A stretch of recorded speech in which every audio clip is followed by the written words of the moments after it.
Good evening, everyone. I'm going to call the meeting to order. I have almost all of my team here this evening. The deputy is on vacation, and I want to say welcome. We've got a nice, almost full house here this evening. I want to say welcome to everyone to the July 8th Common Council meeting of the City of St. John.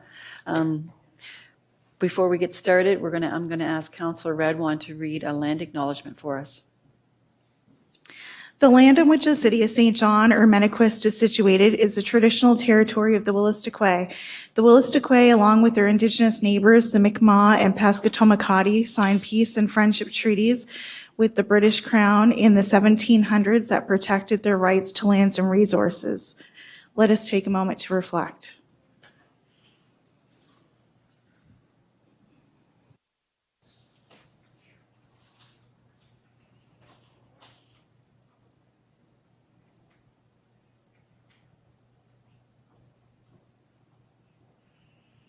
Okay, I'll ask everyone to stand for the national anthem, please.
Before we get started, Councillor Harris, do you have a birthday tomorrow?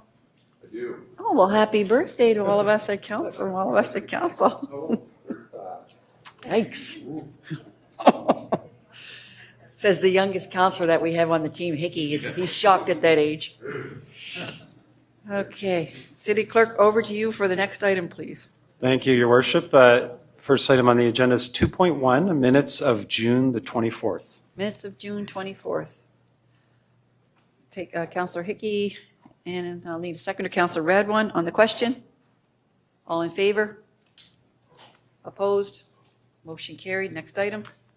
Next is the approval of the agenda, and there are a few additions from Committee of the Whole. So those additions are 17.2, License Agreement, 12 Smythe Street, 17.3, Amendment of License Agreement, 20 Dorchester Street, 17.4, Memorial Garden Agreement for South Central Peninsula School, and 17.5, Hayes litigation costs. In addition to these additions from Committee of the Whole, there's a request to move forward item 9.1, which is 1750 Sandy Point Road public hearing item, to the front of the agenda. Okay. What is this one? The note to it tonight? It's already on the agenda. Okay. Okay. So thank you. Take a seconder, Councillor Stewart, on the question. All in favor? Opposed? Motion carried. Next item.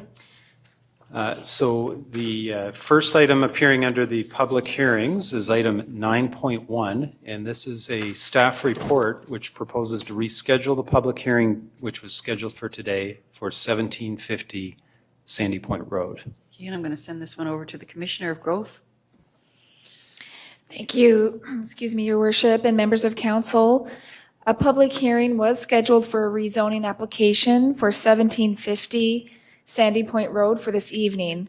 Following the consideration of the application by the Planning Advisory Committee on June 18th, The applicant has since requested the rescheduling of tonight's proposed public hearing in order to move forward with a revised development proposal. The revised application will be taken to the Planning Advisory Committee on August 20th, and a new public hearing date will be scheduled for Tuesday, September 3rd. This evening, we're simply asking council to reschedule the public hearing for September 3rd. Okay, I have a question from council or comment from Councillor Sullivan. I'll move the recommendation first. All right, I'll get a seconder on it. Councillor Harris? Just a couple of suggestions, I guess, and questions that would have been asked had the public hearing gone forward. The proponent didn't have a rendering to give an idea of size and scope for the last one for folks, so just an ask. Second, and we recommend this to all developers, if you're coming with a project in a neighborhood, you should meet the neighborhood beforehand. Certainly not something we can legislate, but an ask.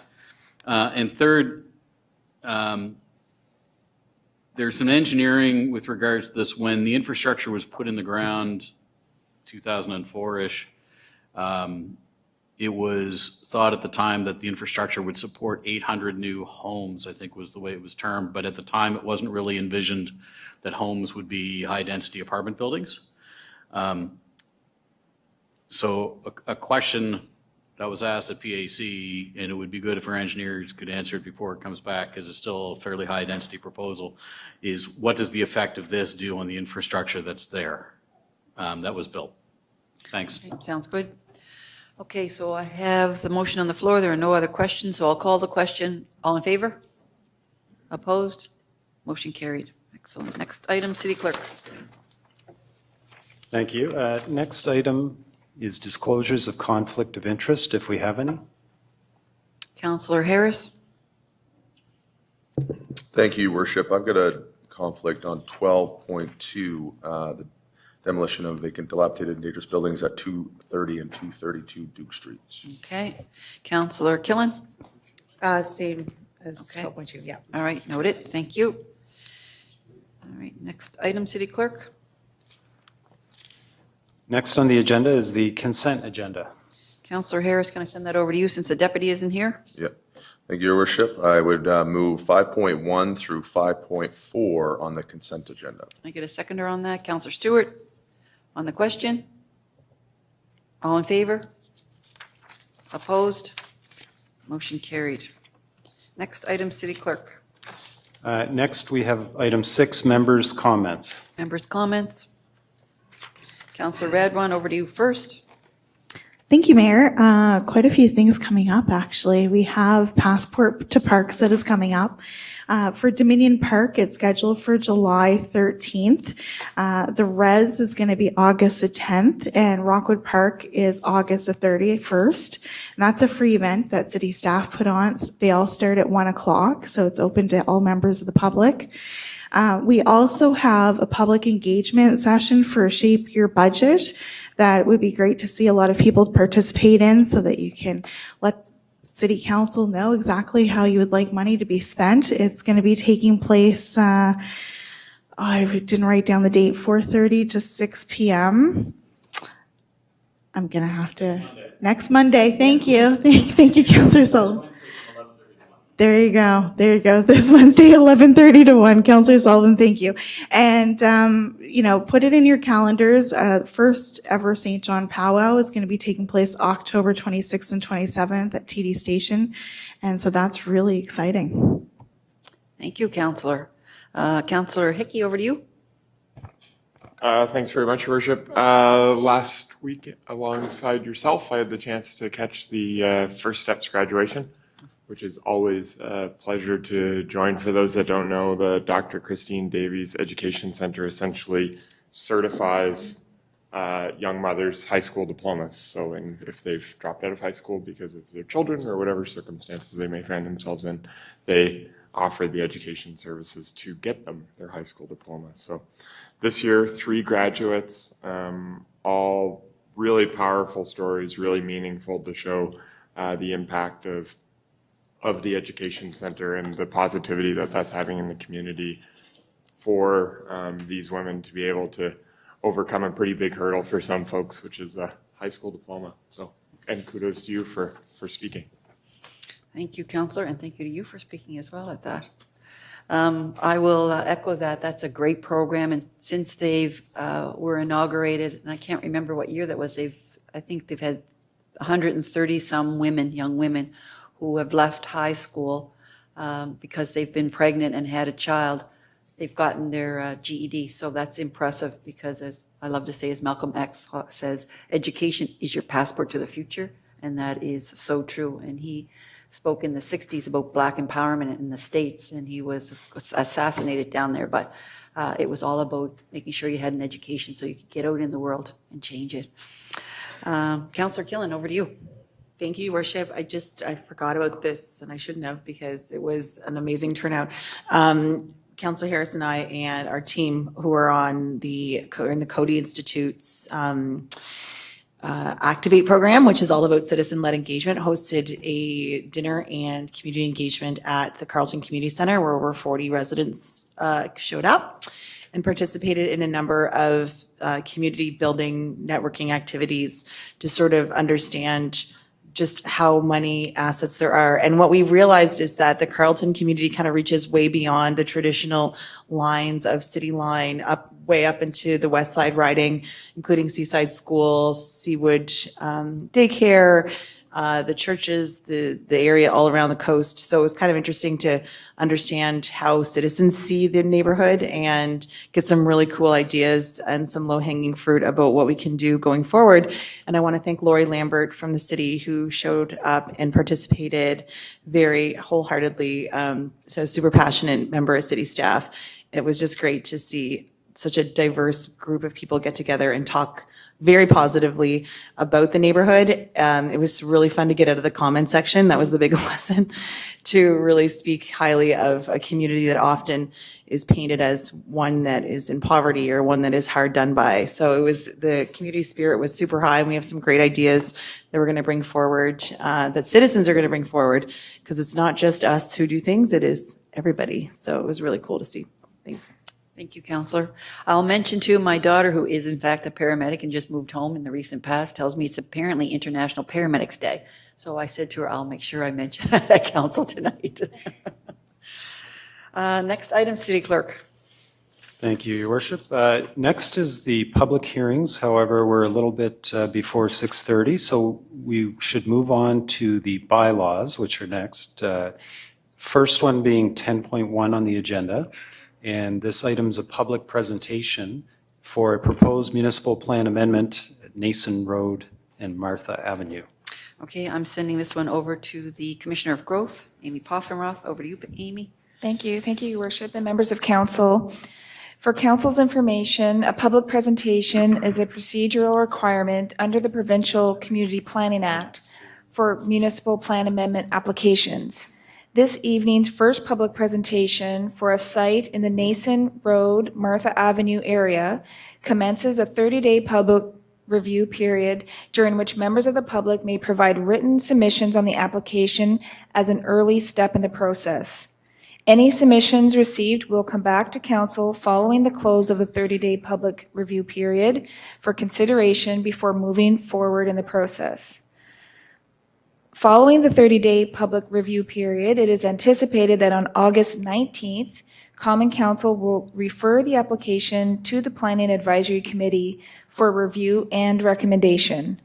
Given this, the application is tentatively scheduled for the September 17th PAC meeting and public hearing at the council meeting of October 1st.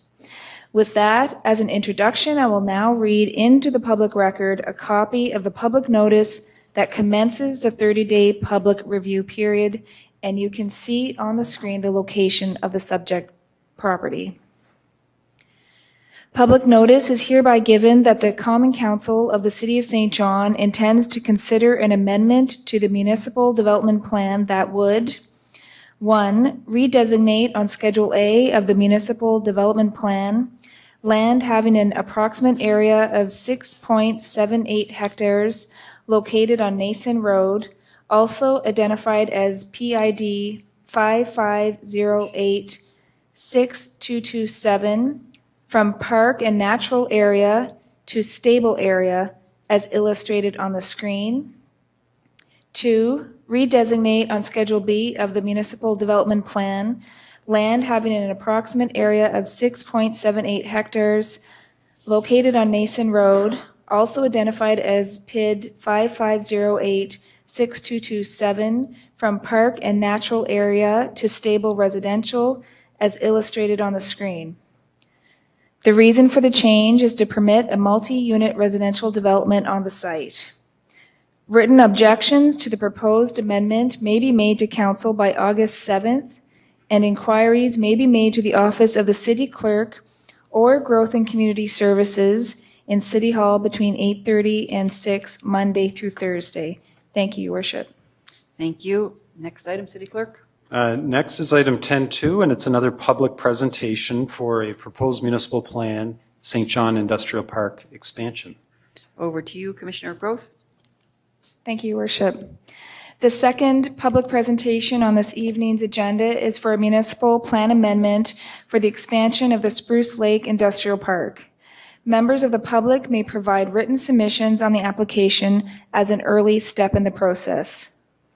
Following the 30-day public review period, it is anticipated that on August 19th, Common Council will refer the application to the Planning Advisory Committee for review and recommendation. Given this, the application is tentatively scheduled for the September 17th PAC meeting and public hearing at the Common Council meeting of October 1st. I would also like to advise council and the public that you can find out more information about the initiative, including key dates, on Shape Your City.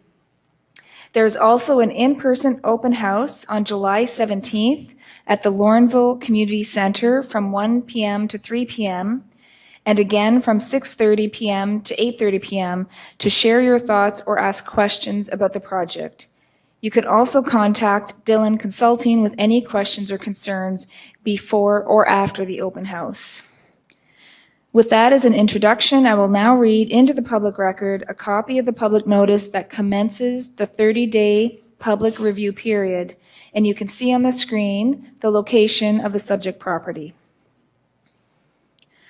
Public notice is hereby given that the Common Council of the City of St. John intends to consider an amendment to the municipal development plan that would: 1, redesignate on Schedule A of the municipal development plan land having an approximate area of 421 hectares identified as portions of PIDs 5524-3596, 5523-3456, 5524-3588, and 5523-7077.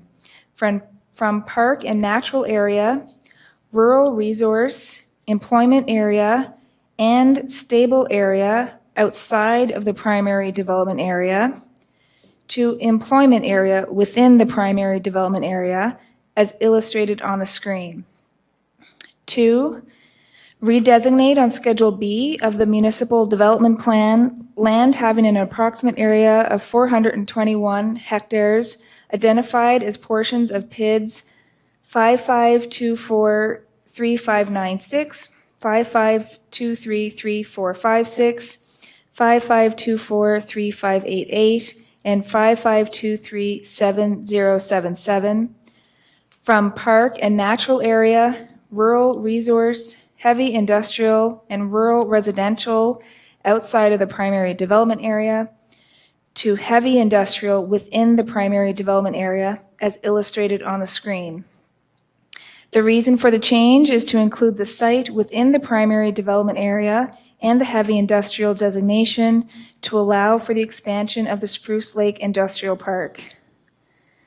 Written objections to the proposed amendment may be made to council by August 7th, and inquiries may be made to the office of the city clerk or Growth and Community Services in City Hall between 8:30 and 6 p.m. Monday through Thursday. Thank you, Your Worship. Thank you, Commissioner. Next item, City Clerk. Thank you, Your Worship. Next is item 10.3, And this is for a zoning bylaw amendment and rescission of a previous Section 3959 conditions for 2400 Westfield Road. Commissioner, back to you for the intro. Thank you, Your Worship, and members of council. Before you for third reading is an application for a rezoning and Section 59 amendment that was submitted by Janice and Richard Hunt for a property located at 2400 Westfield Road. The application is seeking to remove the commercial use from the property and convert the entire site into a residential use. The application received first and second reading on June 24th, following the required public hearing, and I can confirm that all legislative requirements of the Community Planning Act have been met, and the item is now before you to move forward with third reading. Okay, City Clerk, I'll pass it over to you for the motions. Thank you. This item requires 3 motions to approve it. So the first would be approving third reading by entirety. Next, a rescission of the previous Section 39 conditions, and then a third motion to approve third reading by title. Okay, so I'll take a motion to approve reading by entirety. Councillor Sullivan and Councillor Norton on the question. All in favor? Opposed? Motion carried. A law to amend the zoning bylaw of the City of St. John. The zoning bylaw of the City of St. John enacted on the 15th day of December 2014 is amended by amending Schedule A, the zoning map of the City of St. John, by rezoning a parcel of land having an area of approximately 5,261 square meters located at 2400 Westfield Road, also identified as PID 00290 585 from rural general commercial to rural settlement residential. Okay, and then I'll take a motion on this same item for rescission of previous Section 39/59 conditions. Councillor Killen and Councillor Harris, excuse me. On the question, all in favor? Opposed? Motion carried. And then I need, okay, And the final motion, Your Worship, would be to approve third reading by title. third reading by title. Councillor Killen and Councillor Harris. On the question, all in favor? Opposed? Motion carried. A law to amend the zoning bylaw of the City of St. John. Okay, so we just did the industrial park lands. And so what was happening tonight, just for everyone that came, is that the commissioner is reading that into the minutes of the meeting. And that's to give notice that that will be happening. In a month from now, it will come back to council, and council will then refer it on to the PAC. So this will be the time coming up, if you have any objections, to send your objections in, to send your emails in, et cetera. Just about that one thing, and that's expansion of the industrial parks. If it passes and we expand the industrial parks, it'll have to come back from PAC, where they'll have a public hearing. It'll come back to this, where we'll have a public hearing. People will come, you'll come to the microphone and speak about it, et cetera. And then at the end of the day, once that's all done, and if that goes through and there's a project that's going on that property, that project will then have another public hearing. Whatever the business would be that would come through. So there'll be lots of opportunity. So this is just to let everyone know that that's what we're up to. It's one of the 4 catalytic projects that this council had decided on, was to expand the industrial parks. We see the industrial parks in Halifax. We see the industrial parks in Moncton. They're on their 4th industrial park. We want to make sure that we are open for business. And so that's all we're doing tonight, is letting the public know that that's the plan. So that item is done. All that the commissioner did was read it into the minutes. There's no vote on it tonight. So if you want to stay, you're certainly welcome to stay. And if not, that's fine. You can leave as well, but it's up to you. But there will be that opportunity for you to voice your opinions at the when we have the public hearing here at the city. And so we'll certainly let you know when that's happening. All right, so we're going to just move on to the next item then. Okay, City Clerk, next item. Thank you, Your Worship. So 10.4 is another zoning bylaw amendment and rescission of previous Section 39 conditions for 15 O'Brien Street. Okay. Maybe we'll just wait for a couple of seconds here for people to clear out. Everybody's leaving.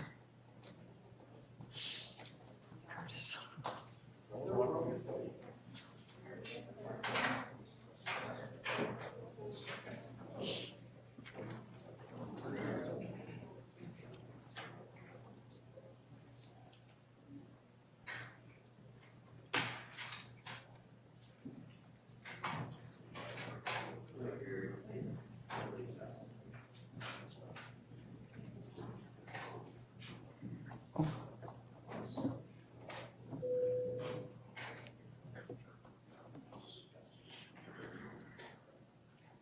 Okay, Commissioner, I guess I'll hand this next one over to you, please, for the intro. Thank you, Your Worship and members of council. Before you for third reading is an application for a rezoning and Section 59 amendment that was submitted by Jordan Van Thiel for a property located at 15 O'Brien Street. The application is seeking to rezone and rescind Section 59 conditions associated with a previous development proposal. The application received first and second reading on June 24th, following the required public hearing, and I can confirm that all legislative requirements of the Community Planning Act have been met, and the item is now before you to move forward with third reading. Okay, thank you. Over to you, City Clerk, for the motions.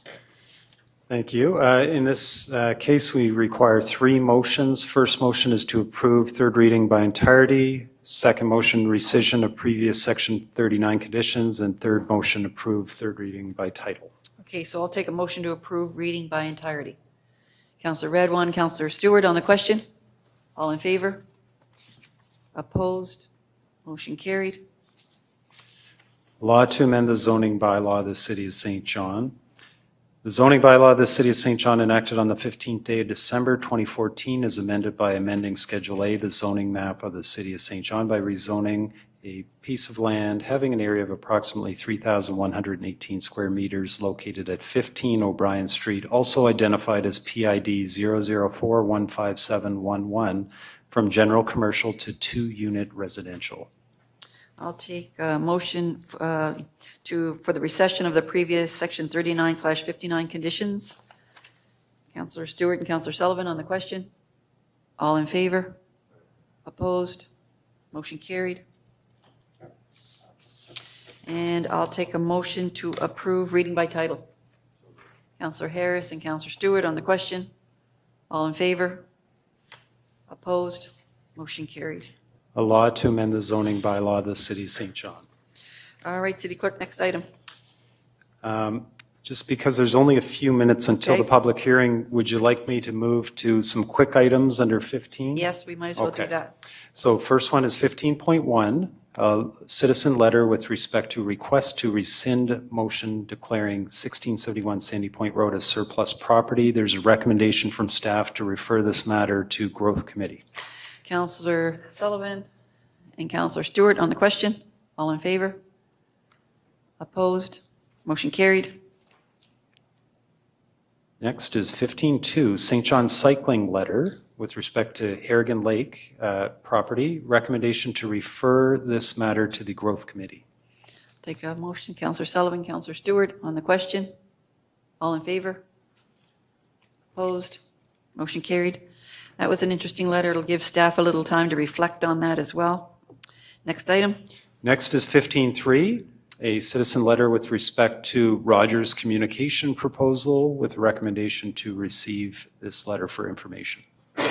Okay, City Manager, you had mentioned something about this quickly, that there is going to be a consultation process with Rogers or whatever, that we will let her know.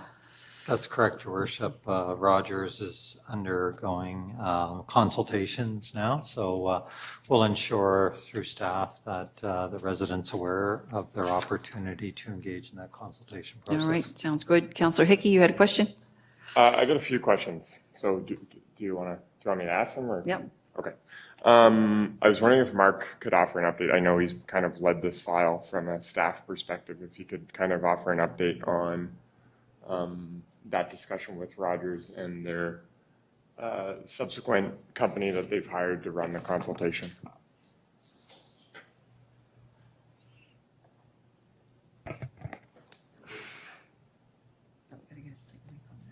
Your Worship, through you to the councillor. In terms of an update, I've just spoken with the landowner, and I'm in the process of back and forth calls to the consultant that's been engaged by Rogers. So I should be probably likely in a position tomorrow or later this week to provide a bit more of an update through council to, through the city manager to council on that. Is there an indication, Mark, as to when a decision gets made and what the criteria for that decision is? Where they're leading the public process or the public consultation, I'm a little confused as to how that gets weighted and when that decision gets made. So under our zoning bylaw and under federal legislation, municipalities have really no role in approval of a tower. It falls under Industry Canada. So what they have to do is consult with the public under Industry Canada and then take those comments that they hear back from the public into account in their site design. We will be following up with Rogers' consultant, just with respect to, the concerns we've heard and to see if there's any path forward and, if there's any ability for further discussion between their consultant, the proponent, and the area resident. Yeah, well, I think it's clear from the letter that it's more than just one resident.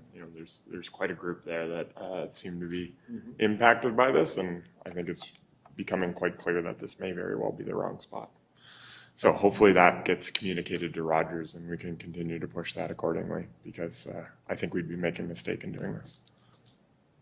Okay, thank you. There's a recommendation to receive for information, and staff will let Ms. Brown know that the consultation process will be happening. Councillor Lowe? Just back again.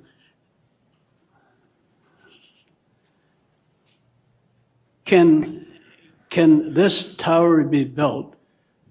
Can the city give permission just to build this tower, even though the citizens have a petition in with everybody in that area except one that doesn't want to build on top of that church hill? Like, I don't understand. I don't understand the actual, neither do they. They don't want it. Rogers wants it. Do we referee it? Your worship, through you to the councillor, if there is a case where we get into, I guess, a refereeing situation, for lack of a better term, it would fall to Industry Canada, and they could say that the tower gets constructed. That's who has the authority. Yeah. Okay, Councillor Redwan? Thank you, Mayor. So I guess the big thing is, through you to Mark, is are we able to communicate to the residents who they need to get in touch with, at least so that they know who to talk to before anything gets approved or not approved? Yes, that's, we can undertake some additional consultation with those residents and, try to encourage discussion between the proponent, their consultant, and those area residents that have concerns with the proposed installation. That's great. And just to clarify, that has nothing to do with City Hall. So really Thank important. you. Thank you. Councillor Hickey? Thanks, Your Worship. Sorry for coming back again. Is there value then in that, Mark, than us making our position clear on it?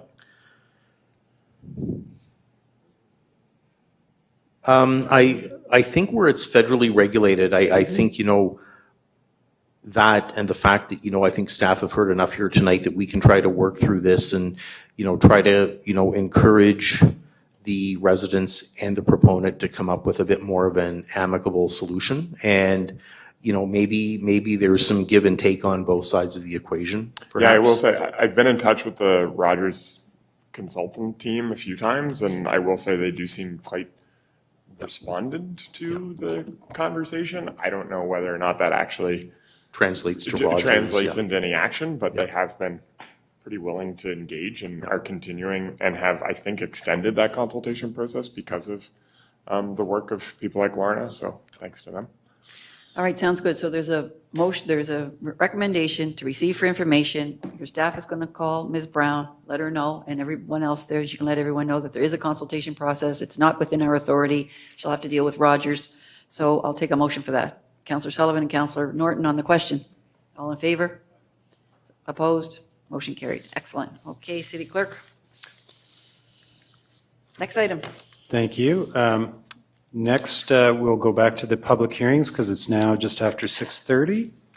And just as a reminder, in case there are any citizens here that came for item 9.1, council has already voted on that matter and has rescheduled the public hearing for 1750 Sandy Point Road to September 3rd at 6:30. So the first item on the agenda is 9.2, proposed Section 59 amendment with Planning Advisory Committee report and staff presentation for 72 Clint Drive. Okay, handing this one off to Ms. Poffenroff, the Commissioner of Growth. It's her show tonight, so back over to you. Thank you, Your Worship. And members of council, this evening's first public hearing is for an application for a rezoning and subdivision that was submitted by Don Moore Surveys and Engineering for the property located at 72 Clint Drive.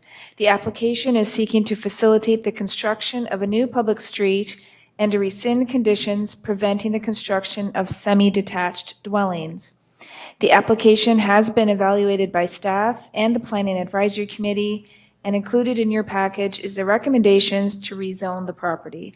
I'll now turn it over to Mark Reed, the Senior Planner, for the staff presentation on the file. Thank you.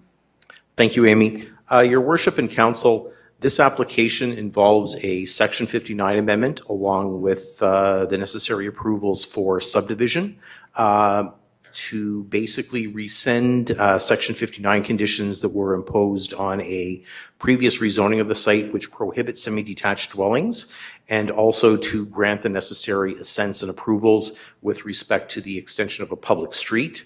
The applicant is proposing to extend the public street with a cul-de-sac to develop 5 lots servicing 10 dwelling units. There would be 5 semi-detached dwelling units with 2 dwellings in each of the buildings.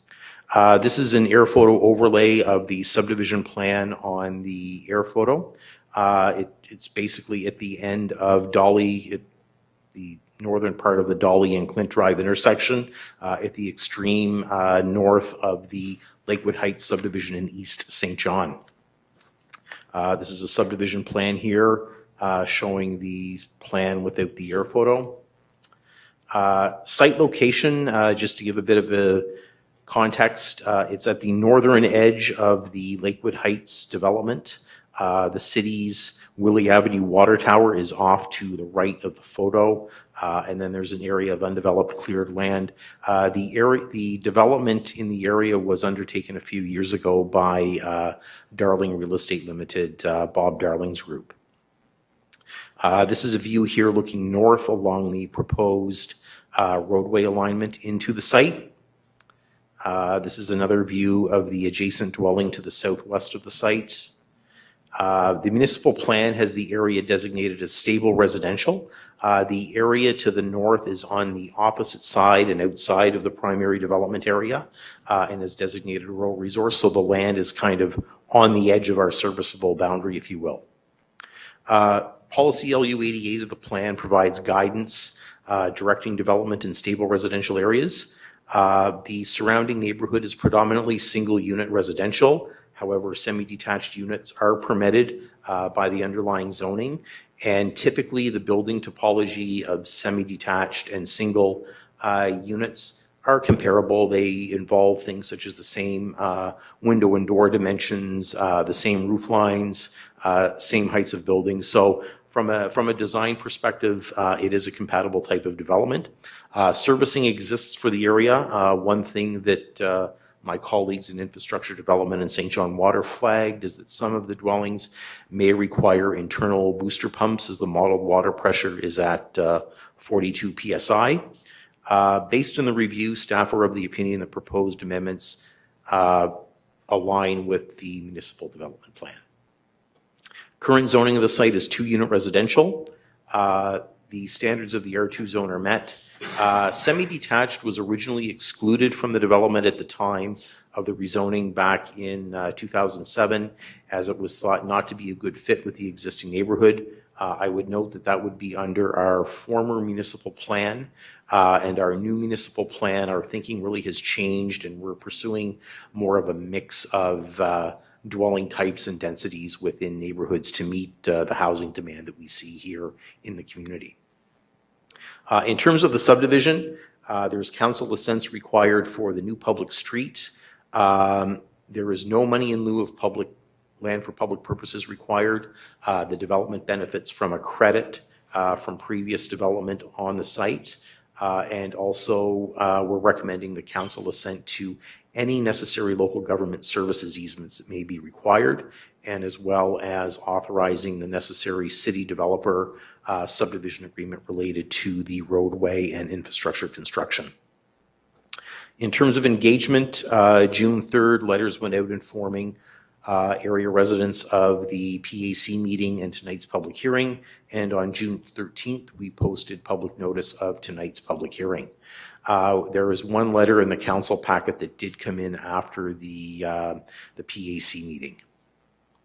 In terms of engagement at the PAC meeting, up to and including the meeting, no letters were received, and the applicant appeared before the committee and expressed agreement with the staff recommendation. Staff and PAC are aligned in our recommendation to rescind the Section 59 condition and grant the necessary subdivision assents and authorizations. Thank you. Thank you, Mr. Reed. So I will open the public hearing, and I will ask if there's anyone here who would like to speak against the application for 72 Clint Drive. I'll ask again if there's anyone here who would like to speak against this application that's just been presented.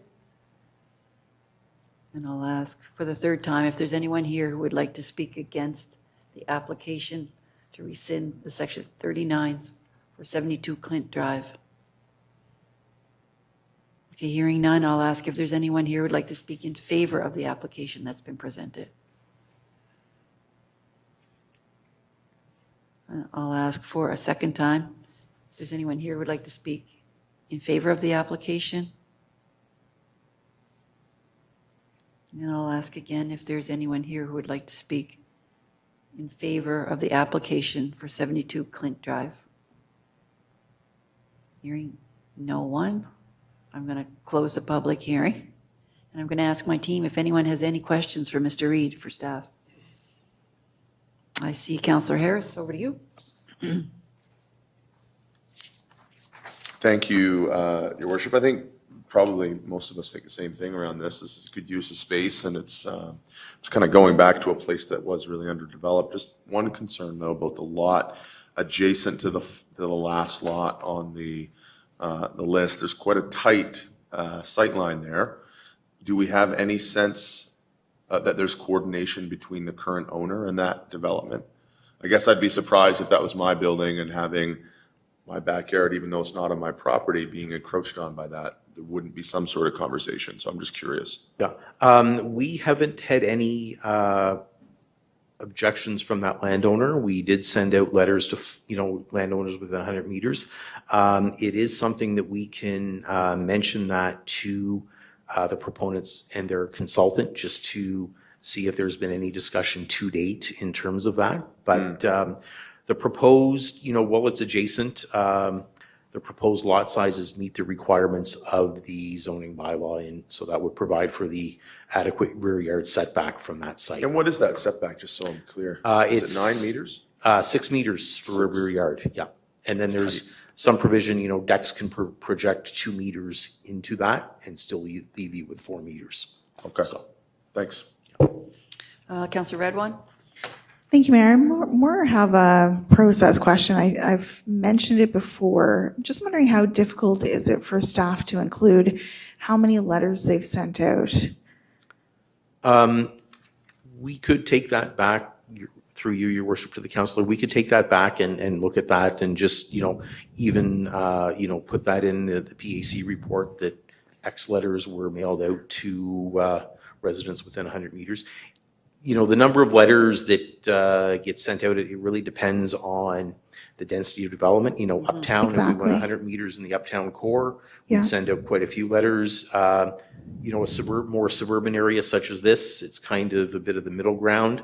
But then again, if you were, a ways out towards the city boundary or, in some of the rural resource or environmental protection lands out in the watershed, you could, 100 meters might only get you 2 letters depending on the size of the property. So, Exactly. I think it brings a little bit of relevance to our table as to how many letters have been put out, how many responses that we've gotten back from residents. And it wouldn't necessarily change my mind on the decision-making, but if there were a lot of really, really valid concerns that came up that wasn't just about it being next to their property, putting up a high rise or something. This is not that, but I keep looking at these and thinking, I kind of feel like I don't have enough information. Some areas, there might not be hardly any residences around, so you kind of gather that. But I mean, I think maybe for this area, you might have sent out 50, might have sent out 60, but I kind of like to have an idea. So if we're able to in the future, I think it would be really useful. Yep. Thank you, Counselor. It's also tricky, I will say, because I wouldn't want people to look at the application and say, oh, for that neighborhood, they sent out 100 letters, and for our one, they only sent out 2. So we need to keep that in the context that it's the 100 meters. It's just simple that way. All right, thank you. So I have, I'll pass it over to you, City Clerk, for the motions that we need. Thank you, Your Worship. Just 2 motions required in this instance. The first would be to rescind the previous Section 39/59 conditions, and then a second motion to approve the staff recommendation, the 3-part resolution. Okay, so I'll take a motion to rescind the previous Section 39/59 conditions. Counselor Sullivan and Counselor Radwan on the question. All in favor? Opposed? Motion carried. And I'll take a motion to approve the 3-part resolution that's in the kit. Counselor Killen and Counselor Stewart on the question. All in favor? Opposed? Motion carried. No readings? All right, next item, City Clerk. Yep. Thank you, Your Worship. So next, we have another public hearing, item 9.3, and this is for a proposed rezoning bylaw amendment with Planning Advisory Committee report and staff presentation for 910 Fairville Boulevard. Commissioner Poffenroth, back to you, please. Thank you.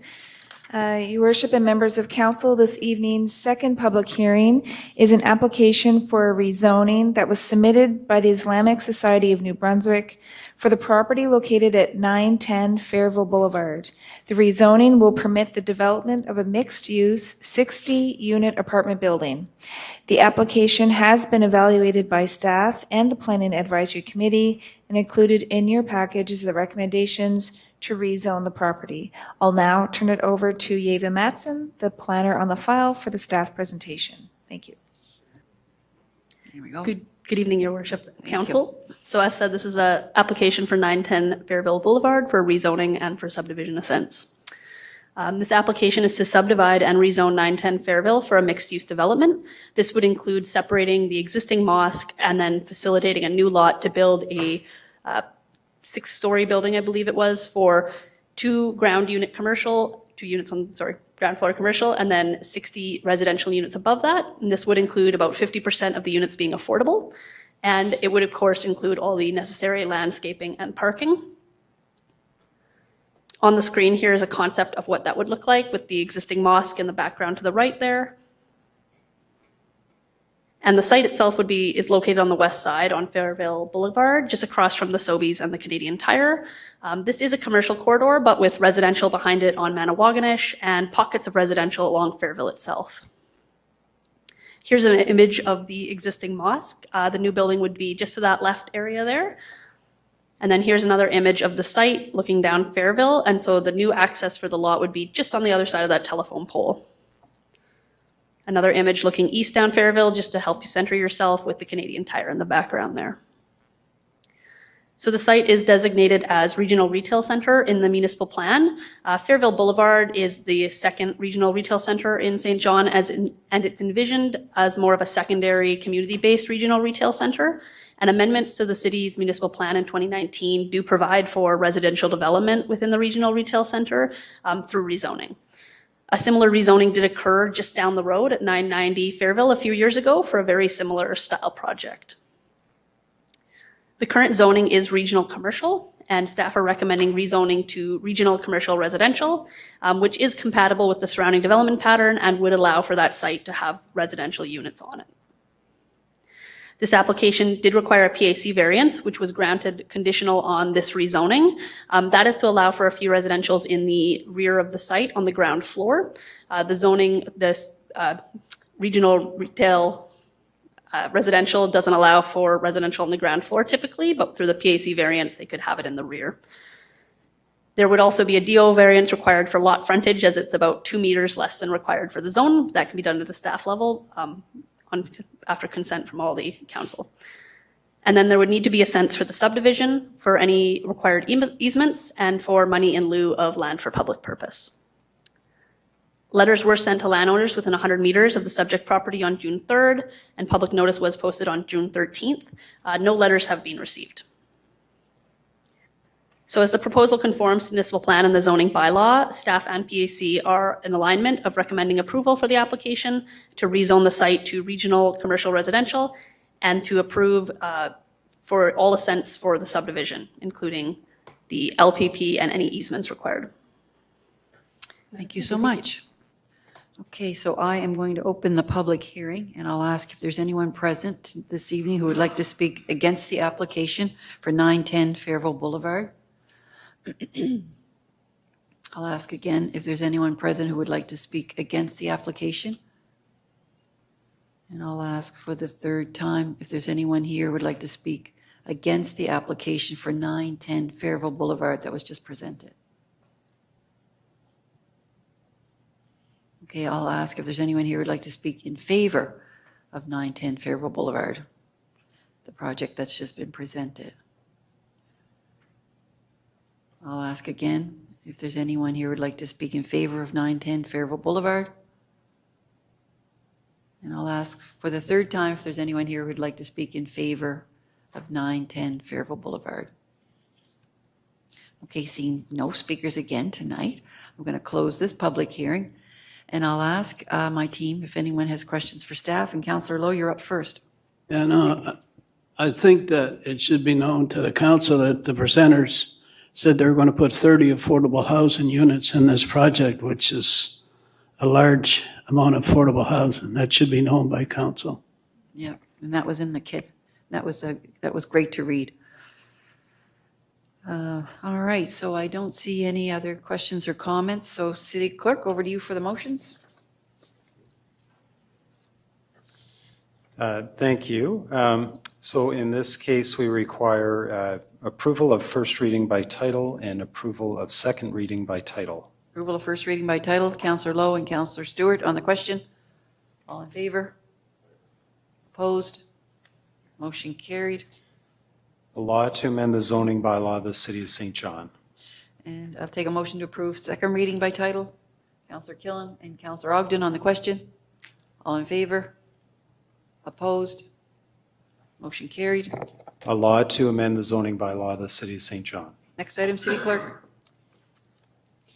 Next is item 9.4, another public hearing, and this is for a proposed zoning bylaw amendment with Planning Advisory Committee report and staff presentation for 1670 Hickey Road. Okay, back over to you, Commissioner Groth. Thank you, Your Worship, and members of council. This evening's final public hearing is for a rezoning and Section 59 amendment that was submitted by Joyce E. Barrett for the property located at 1670 Hickey Road. The rezoning and Section 59 amendment will permit the expansion of a special care home. The application has been evaluated by staff and the Planning Advisory Committee, and included in your package is the recommendations to rezone the property. I'll now turn it over to Thomas Llewellyn, the planner, on the file for the staff presentation. Thank you. Thank you, Amy. Your Worship and Council, as mentioned, the applicant is requesting to remove existing Section 59 conditions limiting the number of beds in a special care home and rezoning a portion of the recently acquired land from 2-unit residential to neighborhood community facility. The applicant is seeking the removal of the Section 59 conditions in the rezoning in order to permit an addition to the existing special care home that can be constructed, providing an additional 21 beds and bringing the total number of beds in the facility to 41. The subject site is tucked behind single-family homes along Hickey Road and is reminiscent of the existing architecture of those homes being a single-story building. The subject site is located in the Eastwood neighborhood, squarely between Loch Lomond Road to the north and Grandview Avenue to the south. The immediate neighborhood is comprised overwhelmingly of residences of various densities, though there are instances of commercial activity along Hickey Road as well. The immediate Eastwood neighborhood is overwhelmingly designated stable residential within your municipal plan. Neighborhoods within the stable residential designation are located within the primary development area and have the potential to accommodate additional development at the scale and density consistent with the surrounding context. Housing of almost every form and density can be found within the stable residential area, and other compatible uses include such things as convenience stores, home occupation, parks, and community facilities such as the one before you. Subject site is currently zoned CFN, Neighborhood Community Facility, and R2, 2-unit residential. The portion that is zoned R2 was recently purchased and amalgamated by the applicant to allow for the construction of the proposed addition. In order to align the zoning with the lot and the current intended use, it is necessary to rezone the portion of land acquired from the neighboring property owner to CFN. Letters were sent to landowners within 100 meters of the subject property on June 4th. I believe it's supposed to be the 3rd on this. Public notice was posted on June 14th. As to this presentation, there were no letters received from the public. PAC and staff are recommending the removal of the existing Section 59 conditions, limiting the number of beds, and rezoning the amalgamated portion of land from R2 to CFN. Thank you. Thank you very much. So I will now open the public hearing on this item. And I'll ask if there's anyone here this evening who would like to speak against the application for 1670 Hickey Road. I'll ask the second time if there's anyone here who would like to speak against the application, just present it. And I'll ask for the third time if there's anyone here who would like to speak against the application for 1670 Hickey Road. Okay, I'll ask if there's anyone here who would like to speak in favor of the application for 1670 Hickey Road. I'll ask for a second time if there's anyone here who would like to speak in favor of the application for 1670 Hickey Road. Is there nobody out there? I'll ask for the third time if there's anybody there here who would like to speak in favor of 1670 Hickey Road. Okay, seeing no one, I will close the public hearing, and I'll ask my team if you have any questions for staff. Not seeing any, I'm going to ask the city clerk for the motions required this evening. Thank you, Your Worship. Just 2 motions required, approval of first and second reading by title. Approval of first and second reading by title, Councillor Sullivan and Councillor Lowe on the question. All in favor? Opposed? Motion carried. A law to amend the zoning bylaw of the City of St. John. I'll take a motion to approve second reading by title, Councillor Hickey and Councillor Radwan on the question. All in favor? Opposed? Motion carried. A law to amend the zoning bylaw of the City of St. John. Excellent. Thank you so much. All right, City Clerk, next item. And the next item is 12.1, update from CAO on catalytic project and advocacy. Okay, the CAO is getting one item here tonight. We're done with our most of our growth items, and that's the end of the public hearings. Okay, CAO, over to you. Thank you. Good evening, Your Worship, members of council. For the catalytic projects, I'll update on one of the advocacy projects and 3 of the infrastructure projects. So the city continues to advance council's priority of affordable housing. There's a number of items being worked on. The team is preparing to relaunch the Affordable Housing Grant Program. Application intake window will be opening 1 week from today on July 15th, and grants will be awarded in September. In the weeks ahead, we'll be releasing the public service announcement on this to get the message out and that the program is being relaunched. The city continues to work with on the Rapid Housing Initiative known as Barrack Green Residence by Kaleidoscope Social Impact to bring the 39 affordable housing units to Broadview. The developer has been successful in obtaining a revised quote from the contractor, and we are working collaboratively to finalize a plan to move that project forward and to get it restarted. As it relates to the Housing Accelerator Fund, the funding agreement we have requires the city to permit 1,124 units over the next 3 years. Building permits have been issued for 334 residential units so far, meeting 30% of our overall target. And for the targets in other categories, like the affordable housing target, the minimum is 9% or 101 units of the 1,124. And when we look at what we have now, we have permits for 47 affordable units, so meeting 46% of our 3-year target so far. The missing middle housing target is 164 units. Building permits have been issued for 84 of the missing middle. So right now, we're tracking at 51% of our overall 3-year target. And for residential multi-unit category target is 805 units. And building permits have been issued for 230 units, 231 units to date, meeting 28% of the 3-year target. The city's also issued 28 permits for other building forms like single detached homes and mobile homes, et cetera.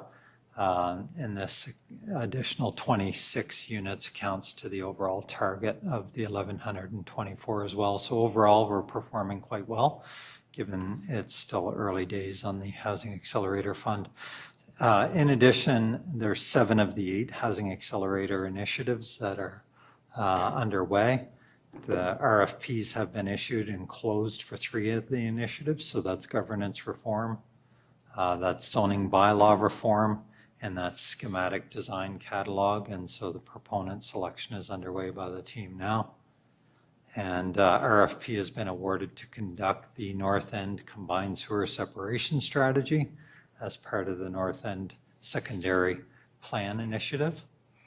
And an RFP for the preparation of the North End Secondary Plan Initiative has been issued and is planned to be awarded in August. So that's the update on that. When we look at the infrastructure projects, so the schools, the innovative Central Peninsula Commons, there's been some progress since the last update. The province and Anglophone South School District and the city continue to work on the new school to be located near Rainbow Park. With funding confirmed for the construction, the city is working with them on site preparation for the school that has begun, and the province is also beginning the process for demolition of the houses on St. James Street. Things are getting underway there to prepare for that.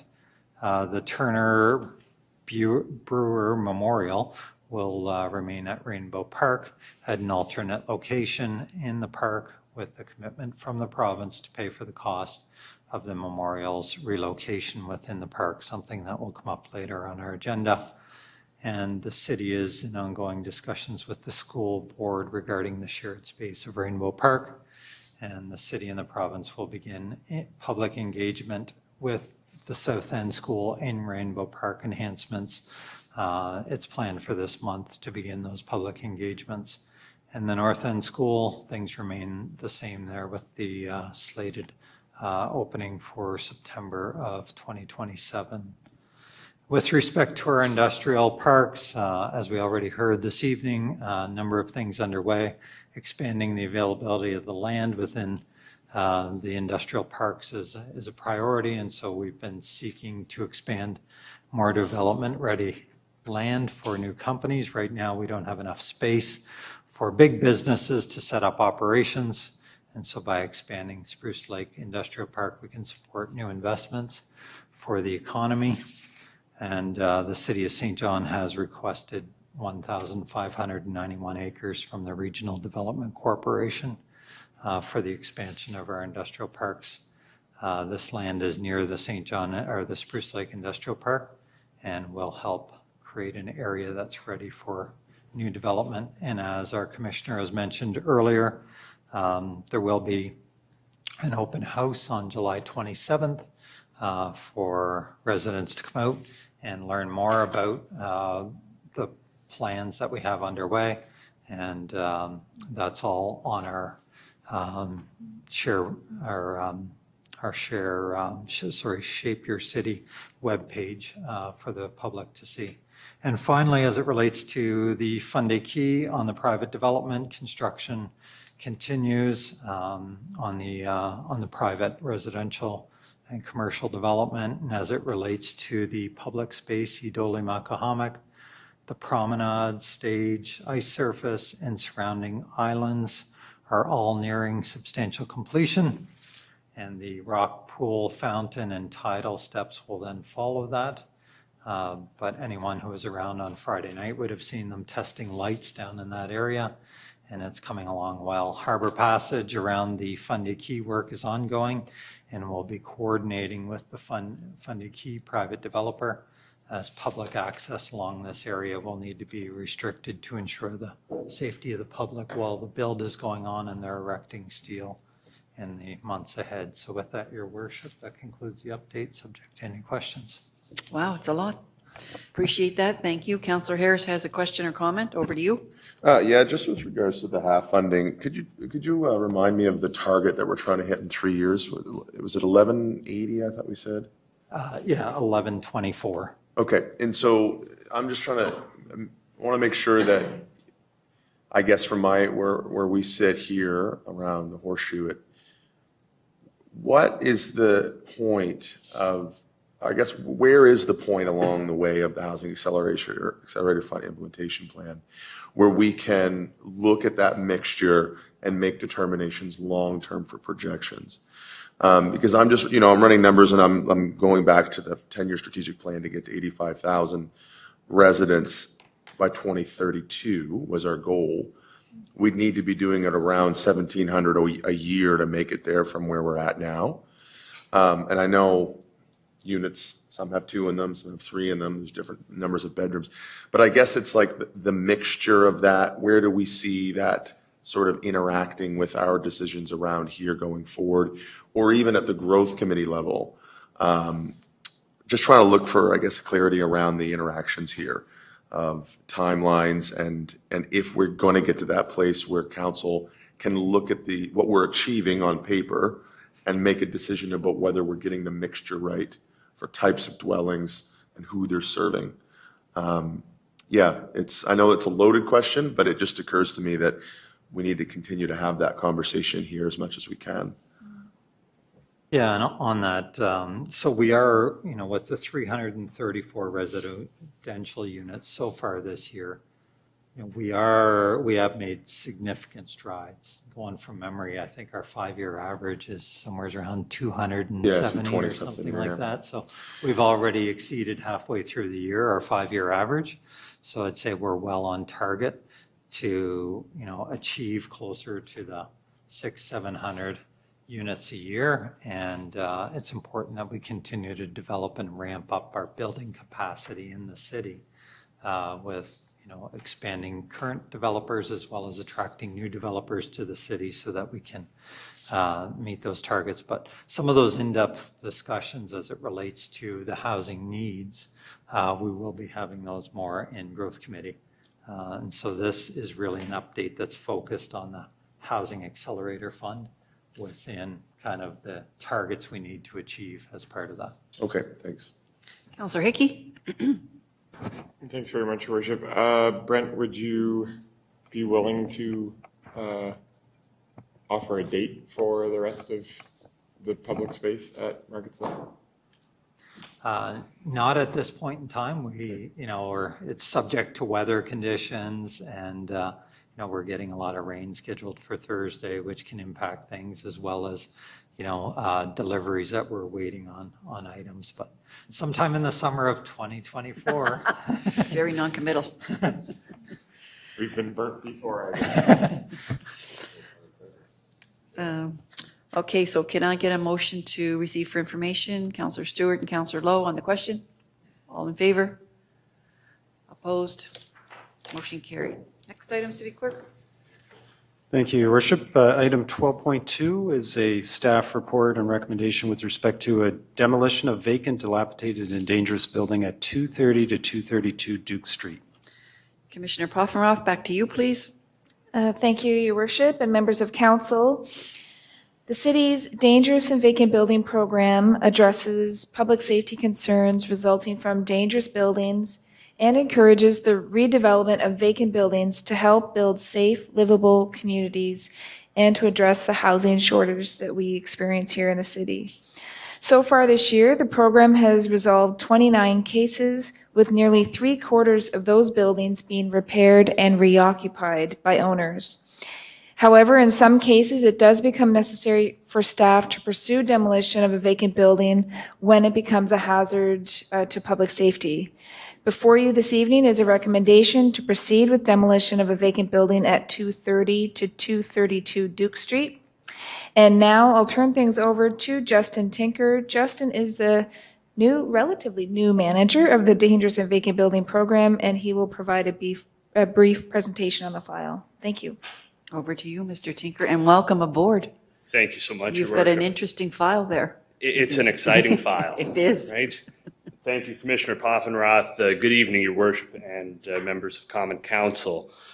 This evening, I am presenting a brief overview of the dangerous and vacant building file before you, item 12.2 of tonight's agenda.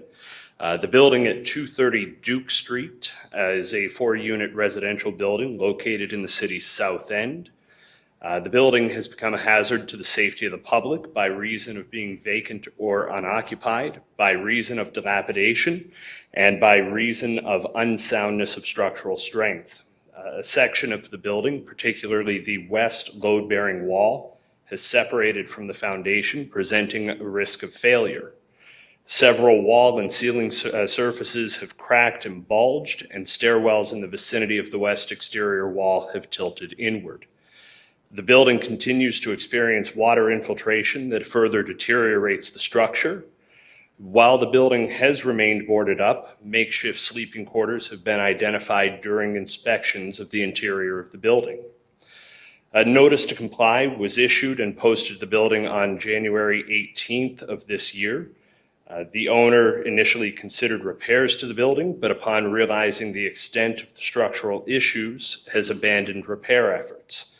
The time provision for repairs to be completed has now expired. Staff recommendation for the building located at 230-232 Duke Street is demolition. The following exterior photographs of the building's conditions can be found on pages 246 through 259 of the council packet. We'll go through those quickly. Photos 1 through 4 outline the exterior of the building. Photos 5 through 9 detail some of the conditions in the upper levels of the building.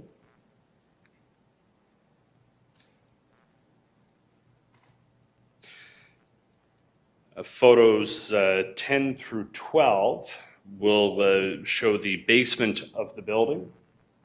And you can see the wall there has jutted out at the bottom where it's rotated off the foundation, though photos 13 and 14 highlight that wall where it's of most concern from the inside and the outside. And that would summarize my presentation for this building, though I'm here for questions. Your Worship, thank you. Thank you so much. I'll do the public this isn't a public hearing. Okay, good. I've got a quick question myself. 230, 232, is the set of flats, they have 2 different addresses, top and bottom? So it is where it's a 4-unit building, there It's are 4. 2 doors Okay. on the front side by side. So it is 230 and 232 Duke Street, yes. Okay. Councillor Redwan, you're up for the first question. Thank you, Mayor. I actually don't have a question, but I feel like I watched you actually sit at the table for about 9 years, feeling frustration after frustration when these items would come up. I'm feeling the same way, but it seems to be a little more intense now because I feel like if you can't look after your property, somebody will be ready to buy your property. So there's all sorts of real estate agents that we have in the city. So I think your list, Mr. Tinker, is around, 150 vacant properties or more? Through your worship to the councillor, yes, roughly 150 vacant properties. Yeah, and I mean, staff's doing great work trying to get these sort of projects moving. But as we've said, I don't know how many times before, we have a housing crisis.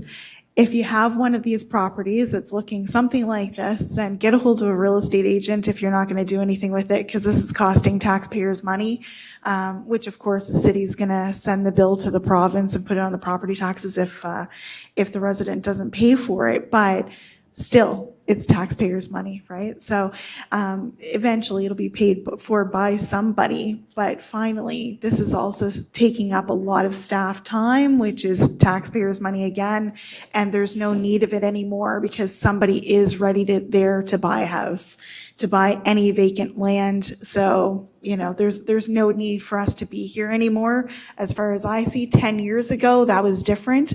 Now, this is totally unacceptable. If you can't look after your property, sell it. Thank you, Counselor. Counselor Lowe, over to you. Neighbors to the west, thank you. Yeah, I bet. Counselor Hickey, over to you. Thanks very much, Your Worship. Yeah, no question the neighbors would thank them, especially with the impending wall coming down on top of them. Certainly the rumor is that intervention may happen on this building, which is certainly ideal prior to demolition because it is such a great example of continued streetscape. It's a nice building. There's plenty of not only heritage value, but built value in a building like that. And it looks like it's mainly just the L that is in particularly bad shape at the addition at the back. So hopefully that rumored intervention does happen.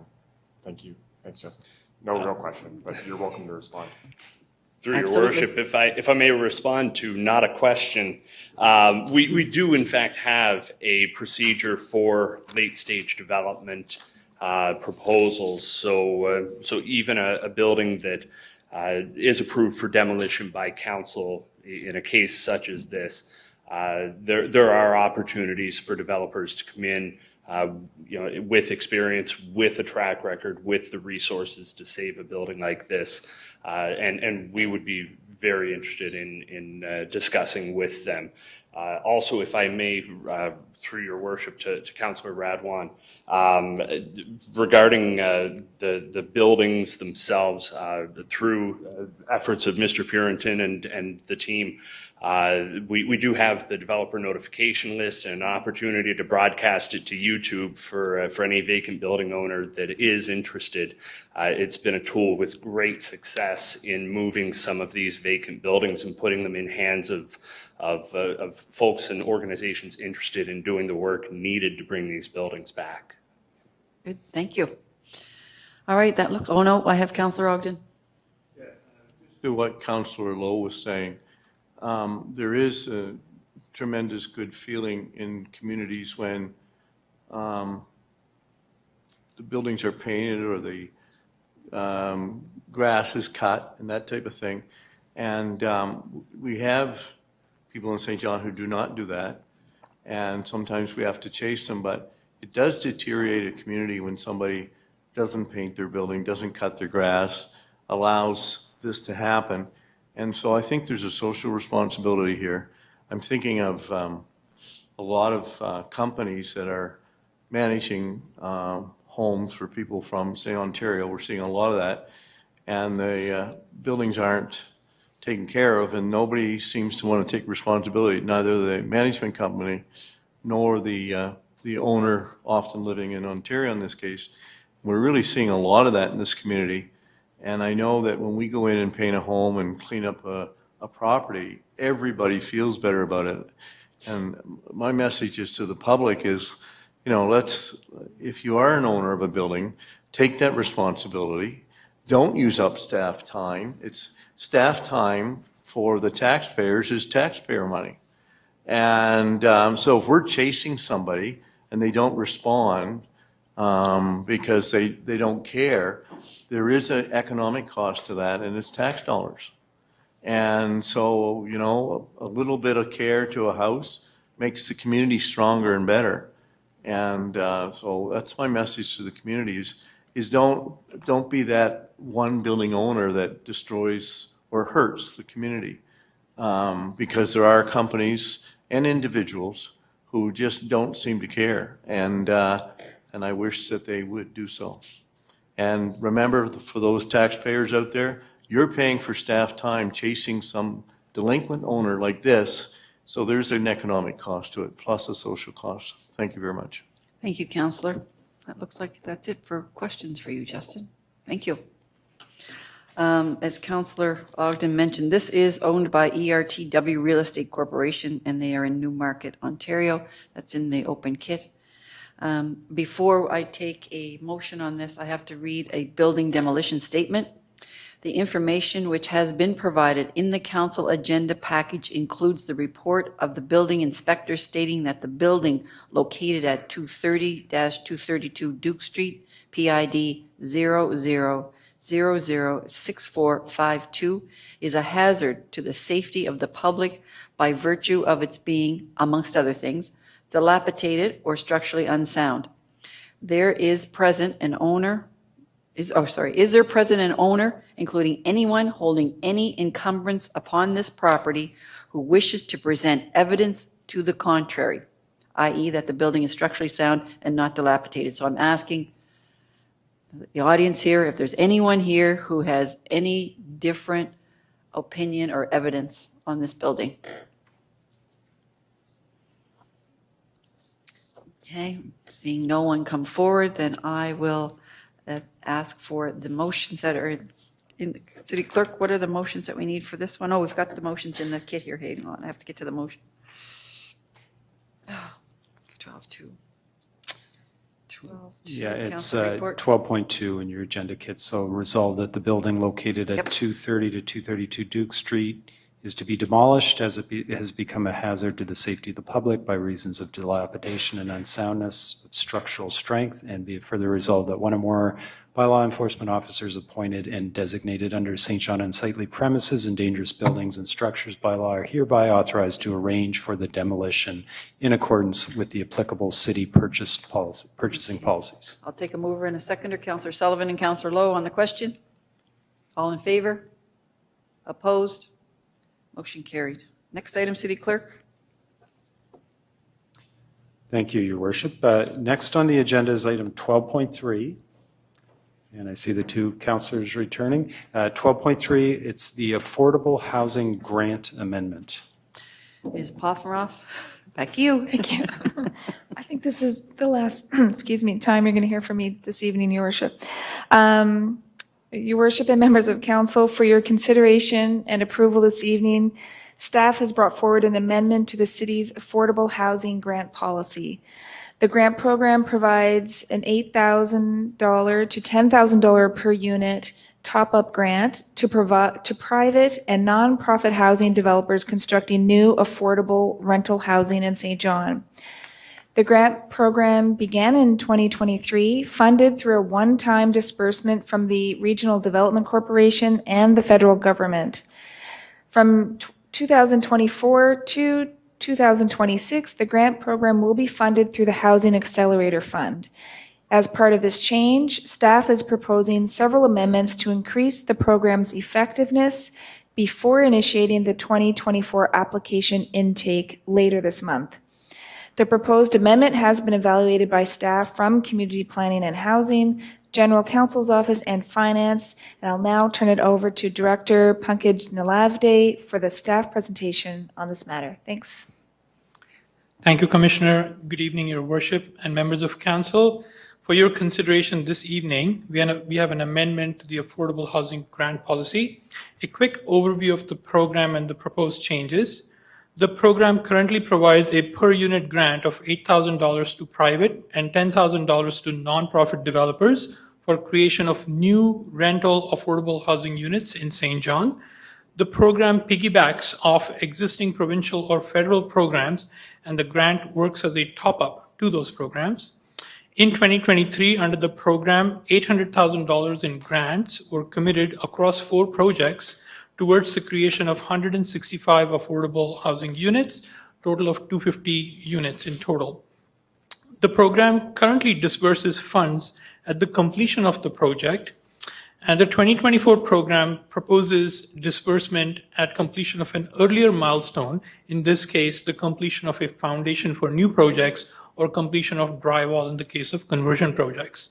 So this change will benefit the developers by allowing the grant to be used as equity during the construction project phases and early on, as opposed to after the completion of the project.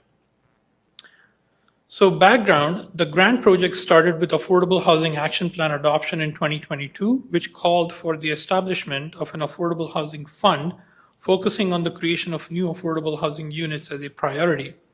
The grant program was initially seeded through a $800,000 contribution from the Regional Development Corporation and federal government, and was intended to be augmented by future provincial and federal funding programs. With the city successfully receiving half funding, amendments to this grant program will fulfill half action plan under Initiative 4, Capitalizing Affordable Housing. Initiative 4 responds to the particular challenge of developing affordable housing by providing funds earlier on in the development process. To that end, City has created two programs under Initiative 4. The first one is the Affordable Housing Soft Cost Program, which was adopted in April 2024, which provides funding for planning and pre-construction related expenses, such as permitting fees, and this main affordable housing grant program, including the amendments proposed today. The current program, adopted in January 2023, targets construction of new affordable rental housing by providing a top-up grant of $800,000 per unit to private sector, up to a maximum of $160,000 per project, and $10,000 per unit to nonprofit developers, up to a maximum of $200,000 per project. The proposed amendments are being done primarily to enable earlier disbursement of grant funding. In the case of new construction, the milestone would be completion of foundation inspection for 100% of disbursement. For a conversion project, there are two milestones, 50% at completion of drywall and 50% at occupancy permit. These changes will benefit developers by allowing the grant to be used as equity for additional financing for the remainder of the construction during the project as opposed to after completion. In proposing this change, staff looked at how other cities are allowing disbursements and found the City of Moncton to use a similar approach. The proposed amendment will also permit deployment of time-limited half funding, which must be used by January 2028. So we could disperse money to projects that haven't completed before the time expires on the half funding. For the 2024-2026 program, the amendment proposes a few other changes. First is replenishing the grant funds through the Housing Accelerator Fund project. The program will remain entirely funded through external funding allocations. As a housekeeping item, we are adding a new definition for conversion projects and clarifying its eligibility, and this will allow commercial or institutional buildings to be converted to residential. Third is opening up the grant application intake on a quarterly basis till the funding for the year is exhausted. And then based on the lessons learned in 2023, the project evaluation criteria are being improved by adding grant committee scorecards. Where in 2023, scorecard was largely focused on the number of new affordable housing units, the new criteria is qualitative in nature, focusing on developers' experience, depth of affordability being proposed, and construction timelines. This approach will enable consideration of smaller projects that also have strong merit. In terms of next steps, should Common Council proceed with the amendments, 2024 intake would open immediately in mid-July, with the next review of applications planned for September 2024. Applications will be reviewed until annual funding budgeted at $800,000 for 2024 is exhausted. A similar budget is planned for 2025, with any unused half funding from 2024 rolling over. A brief update on these changes was brought forward to the Growth Committee in April 2024, and the recommendation is that Common Council amend the Affordable Housing Grant Program as amended and attached to your report and presented at this meeting on July 8, 2024. Thank you. Thank you. So can I get a motion for that, and then we'll get that on the floor? Thank you, Councillor Harris and Councillor Hickey. Councillor Harris, over to you first. Yep. Thank you, Pankaj, for that, through your worship. Couple questions, just so that I'm clear when I'm communicating with folks who are trying to take these projects on. When you talk about these milestones being moved up in the process line, makes a lot of sense to me. What do you mean, though, that unlocks the ability for a developer to kind of carry that as an equity position? Because I think there would be a lot of developers that would find that interesting. And I say that because the number one barrier to having a bunch more players in this field, in the sandbox, to build units or renovate units or get the, away from the for-profit industry, let's say, into an affordable position, is that bridge funding. And you go to a bank and they look at a nonprofit and they tell you to keep walking. So is there a methodology behind that, or do you just mean it allows them to show to a funder they have approval and it's coming at a certain timeline? Through your worship to Councillor Harris, I think you've sort of nailed the point in that the idea is to give cash injection while they're in the construction process. Most of these projects would finish a milestone and then go for additional funding. And where it comes to bridge funding or other forms, having that extra liquidity may help them get a favorable rate. So instead of borrowing all the way, they are able to access some of this funding midway. And for us, we receive a completed milestone such as completion of a foundation. And we haven't really seen any examples where once the building has gone through permitting and the foundation is finished, the project is likely to go and complete. Correct. So the risk is quite minimized for us, and we are able to flow the money out to the applicants earlier on in the process. Okay, that makes sense. And remind me again, the soft cost piece that you mentioned, is that a different application than the affordable housing grant application? Through your worship to Councillor Harris, that is a separate program, and that supports up to 15% of the pre-construction cost, up to $25,000. So while you are preparing the engineering drawings, while you are preparing the packages, permitting fees, you are able to use that money, and that stacks on top of this. And will it stack on RDC's pre-construction application funding as well? It will as well. Okay, all right, perfect. Thank you. Councillor Hickey, over to you. Thanks very much, Your Worship. Incredibly positive news. This type of funding is tough to come across, especially from governments. So more should be doing this, and this is a really positive step. How quickly was the funding tapped last time around? Through your worship, I think when the program was initially sort of publicized, the number was around $250K, but then it was readjusted to sort of private sector and nonprofit. So for the nonprofit, currently the cap is $200,000. And for the how quickly was that taken up by developers? What was the buy-in? So last year, we exhausted all of that money across 4 projects. And for this year, we already have one informal application and a couple of applications that are sort of working towards a complete application. So we are quite excited and positive that we will receive the number of applications we are looking for. Yeah, it's incredibly positive. I mean, if you, on the conservative side, you can say this would have generated 80 units into the market at an $800,000 investment. I would say that's a pretty good return as we average around $300,000 a door building costs right now in St. John. That's a pretty positive return. So I would say if there's a way we can get an understanding as to what this budget is now, but perhaps what the market demand for this budget could be, I think that's a very reasonable conversation we should have going into budget talks for 2025, especially when we're seeing not only the uptake on this, but the really concrete return on investment when we're putting 80 more units on the market, all paying property taxes at $300,000 a door. Through your worship to Councillor Hickey, the one change that we are making, which is to create the intake cycle on a quarterly basis, will actually allow us to gauge that market demand. And ultimately, the goal is to provide the half funding so we remain agile from a policy perspective. And so we can have subsequent conversations depending on what that demand for eligible qualified projects look like. Yeah. Thank you.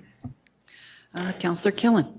Thank you, Your Worship. I think that's a perfect bridge for my question about the intake process. So how flexible is this committee, grant committee, on, if some great opportunity comes along, like, can they be convened, or is this just going to be they will have to wait for that quarterly process to roll out?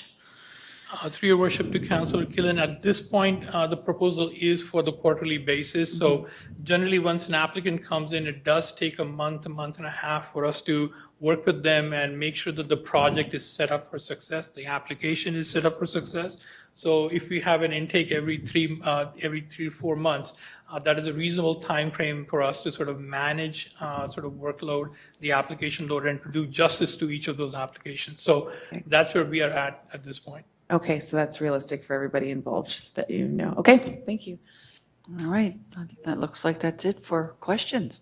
Thank you very much. Good presentation. Thank you. And good news. All right, so the motion is on the floor, so I'll ask the question. All in favor? Opposed? Motion carried. Excellent. Next item, City Clerk. Next are the items from Committee of the Whole, and the first one is item 17.1, and it's a Committee of the Whole recommendation with respect to provincial candidates invited to address Common Council, and that does form part of your kit, so the wording of that motion is already in the public domain. Okay, so the motion is in your, thank you, Councillor Sullivan. I'll take a seconder on that. Councillor Norton. On the question, all in favor? Opposed? Motion carried. Next item, City Clerk. Next is 17.2, and it's a Committee of the Whole recommendation with respect to license agreement, commercial properties, 12 Smythe Street. And the resolution reads, resolved that the city enter into a license agreement with commercial properties, 12 Smythe Street, Red Rose Tea Lot, in the form as attached MNC 2024-179 for the use of parking spaces on PID 551-25199, and further that the mayor and clerk be authorized to execute the said license agreement. Okay, I'll take a mover and a seconder on that. Councillor Killen and Councillor Redwan on the question. All in favor? Opposed? Motion carried.